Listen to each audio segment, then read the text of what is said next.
Donc on va s'intéresser à la forme trigonométrique et à la forme exponentielle d'un nombre complexe. Donc on se prend un nombre complexe non nul, z.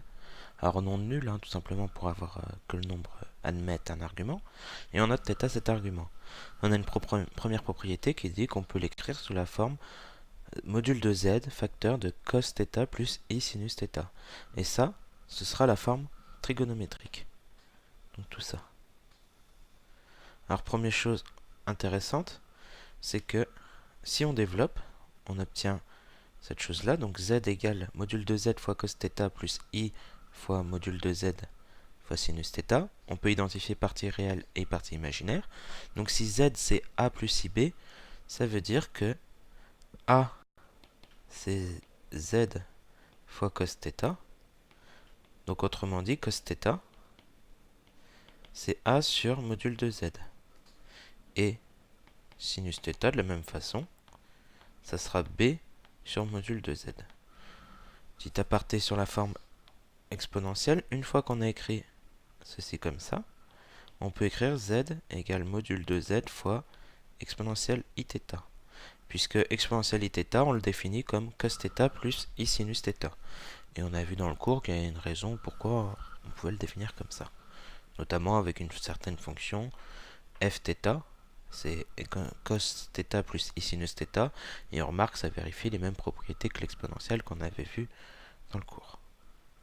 Bon, on va traiter des exemples, on va voir comment on fait pour trouver la forme trigonométrique et la forme exponentielle d'un nombre. Donc le premier qui est assez simple, z égale 1 plus i. Première étape, on calcule module. Donc racine carrée de 1 carré plus 1 carré, parce que c'est comme si c'était i fois 1. Si on met i fois 1, donc partie réelle c'est 1, partie imaginaire c'est 1. Donc on obtient racine de 2. On factorise z par racine de 2. Donc ça nous donne 1 sur racine de 2 plus i fois 1 sur racine de 2. On sépare bien partie réelle et partie imaginaire. Voilà. Alors on multiplie en haut et en bas des fractions par racine de 2. Donc au numérateur, on aura racine de 2. Et au dénominateur, racine de 2 fois racine de 2. Donc racine de 2 sur 2. Plus i fois racine de 2 sur 2. Voilà. Maintenant, il faut trouver ces cos de combien. Pardon. Donc on se fait un petit brouillon en place. Donc on a du racine de 2 sur 2 à retenir dans le cercle trigonométrique. Donc dans les positifs, ici on a du 1 demi. Ensuite racine de 2 sur 2. Puis ensuite racine de 3 sur 2. Donc on est entre les deux. Je vais effacer ça. Voilà. Bon, c'est pas bien fait, mais vous avez compris l'idée. Donc avant, on a toutes ces valeurs-là. Là, on a du pi sur 6, pi sur 4 et pi sur 3. Donc vous avez compris, c'est pi sur 4 ou moins pi sur 4. Et maintenant, on regarde le sinus. Le sinus ici, il est positif, c'est-à-dire qu'on aura au-dessus de l'axe des abscisses. Donc ça va être le pi sur 4 qui va nous intéresser. Donc c'est z égale racine de 2 cos pi sur 4, alors j'écris pas très bien, plus i sinus pi sur 4. Voilà. Bon, ça c'est le premier exemple. Remarquez que si vous voulez la forme exponentielle, il suffit d'écrire comme racine de 2 fois exponentielle i pi sur 4. Hop, on l'a tout de suite. Deuxième exemple, z égale moins 1 plus i racine de 3. Donc module de z, moins 1 au carré plus racine de 3 au carré. On fait le calcul, on trouve 2. 1 plus 3, 4, racine de 4, 2. Ok, donc on va factoriser z par 2.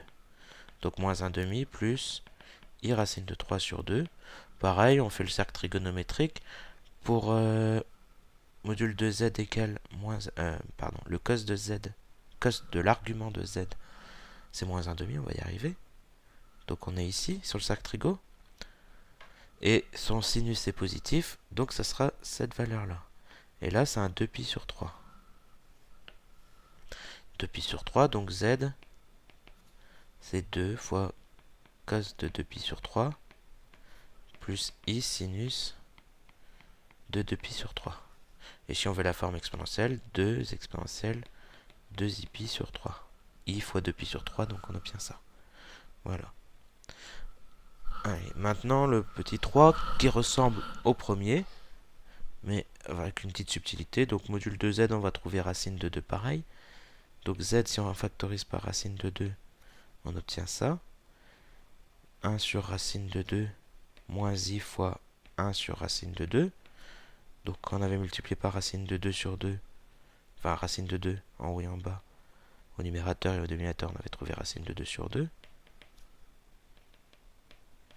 Et donc là, la grande différence, c'est qu'on a un moins entre les deux. Et il faut le réécrire avec un plus. Donc, on écrit racine de 2 sur 2 plus i fois moins racine de 2 sur 2. Et là, on aura un sinus négatif. Au-dessus, on avait trouvé pi sur 4 parce qu'on avait un sinus positif. Là, il est négatif, donc ce sera moins pi sur 4. Et donc, on écrit racine de 2 cos de moins pi sur 4 plus i sinus de moins pi sur 4.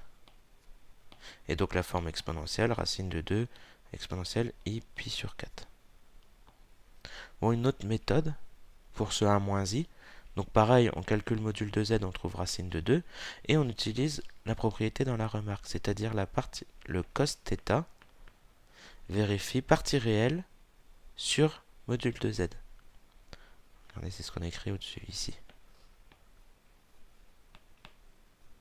On sait que le cos θ, donc c'est partie réelle, ici c'est 1 sur racine de 2, c'est-à-dire racine de 2 sur 2. Et sinus θ, c'est partie imaginaire, donc moins 1 sur module de z, donc moins racine de 2 sur 2. Et là, avec ça, on a tout de suite que θ est égal à... Donc la valeur, c'est moins pi sur 4 modulo de pi. Et on obtient le résultat. Et on peut revenir ici. Bon, c'est la même chose, sauf qu'on décompose en plusieurs calculs. On ne fait pas la factorisation. Mais ça revient au même. Alors, des petits pièges à éviter. Alors, les petits pièges, ceux que j'avais notés, ils sont là, voilà. Par exemple, z égale cos θ moins i sinus θ. Là, on pourrait se dire, c'est la forme trigo. Non, comme avant, on a du moins. Donc, c'est cos θ plus i fois moins sin θ. Et le moins sin θ, on sait que c'est sinus de moins θ. Il faut connaître ces formules comme ça. Voilà. Maintenant, le problème, c'est qu'on a du cos θ à gauche et moins θ à droite. Mais on sait que cos θ et cos moins θ, c'est exactement la même chose. Parce que la fonction cos est paire. Donc voilà. Donc ici, l'argument de z, ça sera cos de moins θ. Si on veut mettre sous forme exponentielle, c'est pareil, ce sera exponentielle moins iθ. Et on n'a pas revu mais les formules, mais ça c'est 1 sur exponentielle iθ. Donc en fait, on a démontré, grâce à la forme exponentielle, que cos θ moins i sinus θ, j'ai un bonus, c'est 1 sur cos θ plus i sinus θ. On a démontré cette formule-là sans le vouloir. Bon, on ne l'a pas réellement démontré, mais c'est l'idée. Voilà. Alors bon, ça fait partie des plus grands pièges. Si on a du i cos et du sin tout court, là il faut trouver des formules trigonométriques à base de pi sur 2 plus a, enfin pi sur 2 plus θ, pi sur 2 moins θ, et se débrouiller avec ça. C'est un peu compliqué, on va pas y revenir tout de suite. Bon, pour les formules exponentielles, on retrouve plein de formules habituelles, par exemple exponentielle de iθ fois exponentielle de iθ', c'est exponentielle de iθ plus iθ', donc quand on factorise par i, ça fait θ plus θ'. Petit b, on a la formule de Moivre, c'est-à-dire exponentielle iθ puissance n, c'est exponentielle inθ. Donc ça, c'est la formule de Moivre. Bon, là, pardon, c'est le petit c. 1 sur exponentielle iθ, c'est exponentielle de moins iθ. Exponentielle de iθ sur exponentielle de iθ', c'est exponentielle de iθ moins θ'. Bref. Et enfin le e, exponentielle de iθ, donc le conjugué de tout ça. Donc c'est conjugué de cos θ plus i sinus θ. C'est-à-dire cos θ moins i sinus θ. Et ça, on l'a vu tout au-dessus. C'était exponentielle de moins iθ. Donc exponentielle de moins iθ. Voilà. Donc c'est pas une formule évidente, mais bon, ça se fait très bien. Alors maintenant, si on veut trouver des formes exponentielles, mais dans les cas un peu avec des petits pièges. Donc par exemple, z égale moins exponentielle de pi sur 3, par exemple.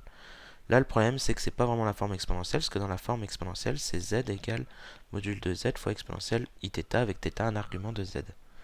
Donc c'est un module de z, c'est-à-dire on veut un nombre positif. Et en fait, on a un moins 1 devant. Et moins 1, faut savoir l'écrire comme une exponentielle de quelque chose. Plusieurs méthodes. Moins 1, on peut l'écrire comme moins 1 plus i fois 0. Un cos et un sin. Si vous calculez le module, ça fait bien 1. Un module de moins 1, ça fait 1. Et ça, un cos qui vaut moins 1 et un sinus 0, c'est pi. Et donc, en fait, on va retrouver cos pi plus i sinus pi, donc exponentielle de i pi. C'est une formule à connaître, ça. Moins 1 égale exponentielle de i pi. Donc, on trouve exponentielle de i pi fois exponentielle de i pi sur 3. Hop, on réunit exponentielle de i pi plus pi sur 3 et on va trouver 4pi sur 3. Bon, les parenthèses sont pas utiles, c'était juste pour expliquer le principe. Un autre piège. Bon, s'il y avait un moins 2, donc s'il y a un moins 2 ici, on peut écrire hop, égale 2 fois moins 1. Donc il y a un 2 devant, il y a un 2 devant. Voilà. Un autre piège, i exponentielle iθ. Bon, pareil, si vous savez pas écrire i sous forme d'exponentielle, vous écrivez i comme partie réelle, 0 plus i fois partie imaginaire, c'est-à-dire i fois 1. On veut un cosinus qui vaut 0. Donc il y a du pi sur 2 ou moins pi sur 2. Et un sinus qui vaut 1. Remarque, un module de i, c'est 1. Donc pas besoin de faire des factorisations préalables. Donc un sinus qui vaut 1, c'est pi sur 2. Donc on va avoir cos pi sur 2 plus i sinus pi sur 2, c'est-à-dire exponentielle de i pi sur 2. Donc pareil, ça c'est une formule à retenir. Si on avait un moins i, ça serait exponentielle de moins i pi sur 2. Ou de 3 pi sur 2. Parce qu'on aura un sinus égal à moins 1. Ou alors on se débrouille avec avant. Hein. Moins i, c'est moins 1 fois i, c'est-à-dire exponentielle de i pi fois exponentielle de i pi sur 2. Et là on retrouve bien l'exponentielle de 3 i pi sur 2. I facteur de 3 pi sur 2. C'est écrit en tout petit, mais j'ai dit assez distinctement, normalement c'est compréhensible. Bref, i, on peut l'écrire comme exponentielle de i pi sur 2. Alors on va mettre encore i pi sur 3, fois exponentielle de i pi sur 3. Voilà. Bon, on met tout, on additionne les deux puissances. I facteur de pi sur 2 plus pi sur 3, au même dénominateur, donc tout sur 6. Pi sur 2 c'est 3 pi sur 6, pi sur 3 c'est 2 pi sur 6, donc on aura du exponentielle i fois 5 pi sur 6. Et voilà. Donc voilà, on a résolu plusieurs pièges. Alors l'intérêt de cette forme trigonométrique ou la forme exponentielle, donc trigonométrique c'est pour avoir des angles et manipuler aussi des formules trigo. On peut retrouver plein de formules trigo avec l'exponentielle. On fera un sujet plus tard là-dessus. Et l'intérêt aussi de la forme exponentielle, c'est de pouvoir faire des calculs assez simples. Par exemple, pouvoir situer des points. Si je vous dis z égale exponent 2 fois exponentielle de i pi sur 3, alors on voit pas bien, hop, i pi sur 3, comment on fait pour placer ce point-là? Alors son module de z, c'est module de 2, pardon, c'est module de 2 fois module de exponentielle i pi sur 3. Le module d'une exponentielle de i quelque chose, ça vaut 1, parce que c'est un cos carré plus sinus carré, hein, pas de problème. Donc module de z, égale module de 2, c'est-à-dire 2. Donc c'est-à-dire il se situe à une distance de 2. Situé à une distance de 2. Alors c'est mal fait, hop. Voilà. Ici on a bien les 1. Donc 1, 1, moins 1, moins 1 et 0. Ne vous fiez pas aux autres petits traits, hein, ils sont pas bien faits. Bref. Maintenant c'est l'angle vaut pi sur 3. Donc c'est-à-dire, ici on a U, l'angle vaut pi sur 3, donc à peu près vers cette direction. Maintenant il faut savoir comment on va le placer précisément. Donc si jamais vous faites un cercle ici, hein, cosinus de pi sur 3, cosinus de pi sur 3, pardon, c'est 1 demi. Donc le 1 demi, on va trouver ce point-là et on va pouvoir tracer, hop, tac. Et on trouve bien ici notre, notre point M d'affixe Z. Autre moyen, la partie réelle, si on écrit Z égale A plus IB, la partie réelle, c'est module de Z fois cos de pi sur 3 plus I fois tout le reste. Et si on calcule ça, c'est 2 fois le cosinus, donc 2 fois 1 demi, égale 1. Et là, on retrouve bien le fait que ça soit égal à 1 ici. Donc l'abscisse, c'est bien 1. On connaît la distance. Alors, c'est intéressant de tracer le cercle, hein, parce que si vous dites, bah d'accord, on a l'abscisse, très bien, il suffit d'avoir l'ordonnée, bah, le 2 fois sinus pi sur 3, sinus pi sur 3, c'est racine de 3 sur 2, qu'on multiplie par 2, on va trouver du racine de 3. Et pour le placer précisément, ça va être compliqué. Alors que si on a l'abscisse ou l'ordonnée, l'un des deux, bon ici on a l'abscisse, et qu'on a le module, c'est-à-dire la distance par rapport au point O, on peut tracer notre cercle et on trouve très bien le résultat. Donc, autre exemple, si j'écris moins 3 exponentielle de I pi sur 6. Ok. Alors là, on va pas mettre moins 3 parce que sinon ça va pas aller. C'est pas terrible. On va mettre 5 pi sur 6. Voilà. Bon, c'est pas exactement la même chose, mais bon, c'est pas grave. Et si on veut exactement la même chose, ça sera 7 pi sur 6. Donc I fois 7 pi sur 6. Donc le module vaut 3. C'est-à-dire que si on place notre cercle, moins 1, moins 2, moins 3, 1, 2, 3, 1, 2, 3, hop. On trace notre cercle hein, avec un compas, hop. Donc on sait que notre point M se situe là-dedans. Exponentielle 7pi sur 6, hein, on sait que ça va se situer dans ce coin-là à peu près, dans cette partie-là. Bon, maintenant, on se souvient, cos de 7pi sur 6. Alors, si on peut... On le connaît, si on trace notre cercle trigo, c'est dans ce coin-là à peu près.